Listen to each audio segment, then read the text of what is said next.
오늘은 출애굽기에 대해서 간략히 말씀드리겠습니다.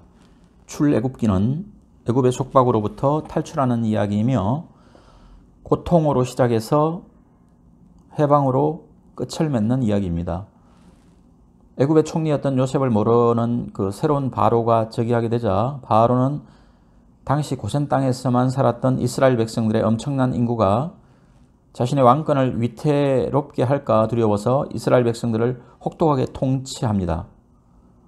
바로가 온갖 고된 일을 시키면서 이스라엘 백성을 괴롭혔지만 그럼에도 이스라엘 백성들의 인구가 줄지 않자 이스라엘의 사내 아이를 낳으면 모두 강물에 집어넣으라고 명령을 합니다. 이때 태어난 사람이 이스라엘의 지도자 모세입니다. 모세의 어머니는 아이를 더 숨겨둘 수 없게 되자 갈대 상자를 얻어다가 역청과 나무진을 바르고 그 속에 아기를 뉘어 강가 숲속에 놓아두었는데 마침 바로의 딸이 강에 목욕을 하러 나왔다가 갈대 상자를 보자 아이를 건져 자기의 양자로 삼았고 강에서 건진 아이라는 뜻으로 모세라는 이름도 지어주었습니다.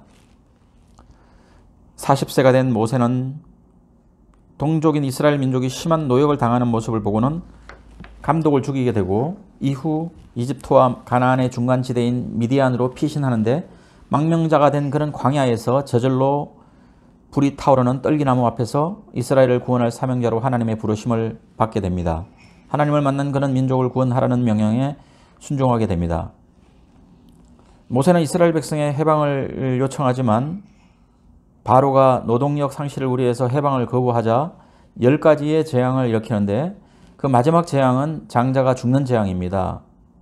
이 장자가 죽는 재앙은 예수 그리스도를 상징하는 유월절 어린 양의 피를 문설주에 바른 순종자들만이 이 재앙을 피할 수가 있었고 이 재앙을 끝으로 이스라엘 백성들은 애굽을 떠나게 됩니다. 하나님의 인도하심으로 모세와 이스라엘 민족들이 홍해바다를 건너서 이집트를 탈출하게 되는 이 내용이 바로 영하 10개의 배경이 되는 것입니다. 애굽에서 탈출한 모세는 불평불만이 심한 백성들과 논쟁을 벌이며 광야 생활을 했습니다. 그러다가 시내산에 이르러 십계명과 율례를 받습니다. 모세가 십계명 돌판을 받기 위해 시내산에 올라 40주야를 머물 때 이스라엘 백성들은 시내산 아래에서 금송아지 우상을 만들어 하나님 앞에 범죄하게 됩니다. 이에 하나님은 크게 진노하시고 이스라엘을 진멸하려고 하셨습니다. 모세가 우상 숭배자들을 모두 죽이고 난 후에야 깨어진 하나님과의 관계를, 언약 관계를 다시 회복시키기 위해 하나님은 두 번째 언약의 돌판을 주시고 언약을 갱신해 주십니다. 이 출애굽기를 보면은 출애굽기의 재앙들 10가지의 재앙들이 나오는데 그 부분에 대해서 좀 말씀을 드리도록 하겠습니다. 출애굽 과정, 즉 엑소더스에 등장하는 10가지 재앙에는 애굽을 향한 깊은 하나님의 뜻을 발견하게 됩니다. 하나님은 바로로 통칭되는 애굽의 백성들이 자신들이 섬기는 애굽의 어떤 신들보다도 하나님만이 유일하신 참 신이라는 것을 보여주기를 원하셨습니다. 여러분들이 잘 아시다시피 애굽의 신은 다신교입니다. 나일강을 숭배하고 저승의 신 오시리스, 태양신 등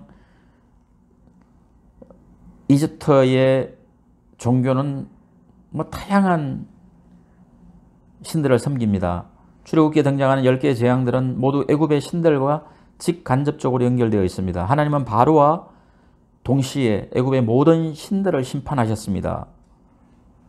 나일강을 피로 물들이는 재앙은 바로 애굽 백성들이 신으로 숭배하는 나일강의 신이 이스라엘의 하나님 앞에 얼마나 무력한 존재인지를 보여주는 것이고, 메뚜기 재앙, 흑암 재앙, 장자 재앙 등 모두도 그들이 믿는 잡다한 신앙의 대상들이 하나님 앞에서 아무것도 아님을 보여줌으로써 이스라엘 민족뿐만 아니라 이방의 잡족들도 하나님의 권능을 통해 하나님을 믿는 백성으로 돌아오게 하는 것이 하나님의 뜻이었습니다.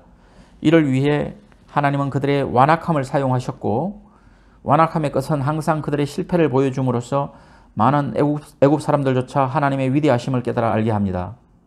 결국 출애굽 당시 애굽을 탈출한 사람들 중에는 이스라엘 민족뿐만 아니라 수많은 잡족이 함께하였음을 출애굽기 12장 38절에서 기록하고 있습니다.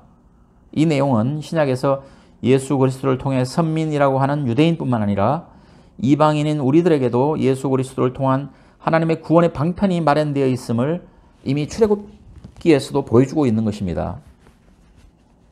10번째 장자 재앙에 앞서 하나님이 이스라엘 백성에게 지시한 문설주나 임방의 어린 양의 피를 바르면 하나님의 신이 장자를 죽이지 않고 그냥 넘어갈 것이라는 예언을 그대로 믿고 순종한 애굽의 백성들이 만일에 있었다면 그들도 장자를 잃는 재앙에서 당연히 벗어날 수 있었을 것입니다. 반면 만일 이스라엘 백성들 중에서도 불순종하고 이를 믿지 아니하고 문설주나 임방의 어린 양의 피를 바르지 않았다면 그들도 바로와 같이 장자를 잃는 비운을 맛보게 되었을 것입니다. 출애굽기 부분은 여기까지 하겠습니다.